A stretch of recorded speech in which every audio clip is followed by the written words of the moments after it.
Hello kaibigan, mahilig ka ba sa mga digital artwork katulad ng lamang nito? So dati kailangan pa natin mag-paint or kaya mag-drawing, pero today, madali na lang sa panahon natin ngayon. So kailangan lang natin ng picture and internet connection para ma-transform ito sa mga gusto natin na artwork. Anyway, so pupunta muna tayo sa Play Store or App Store, tapos ida-download natin yung app na makakatulong sa atin. So, dito sa may Play Store, i-search lang natin yung app na gagamitin natin, at ang tawag sa app na gagamitin natin ay Magic Eraser app.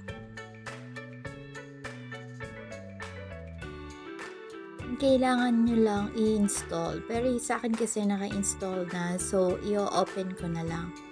And wala naman kayong babayaran dito dahil meron itong mga free feature na pwede natin magamit basta may internet connection tayo.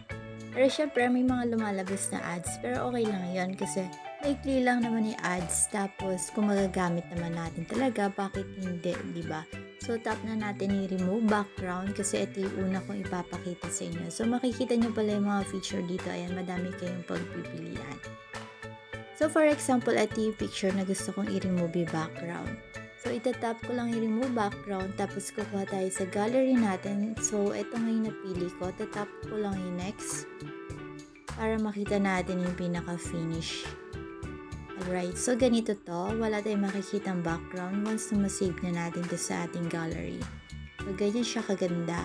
And pwede natin siya i-edit, lagyan ng background. Anyway, so itatry naman natin ngayon yung comic. Madami pa kayong pwedeng pagpilian dito, pero ito lang yung mga ipapakita ko sa inyo para hindi nang mabay ating video for today. So ayan, makikita nyo, ganito naman yung style pag comic yung ginamit natin na editing style dito, okay? So tatry naman tayo ng ibang picture para makita nyo din yung ibang sample. So for example, etong taong nakaharap, ayan.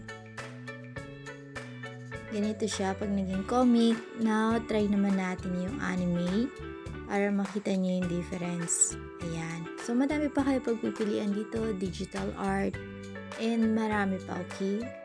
So, ganun lang mga kaibigan na i-share ko lang sa inyo. See you around!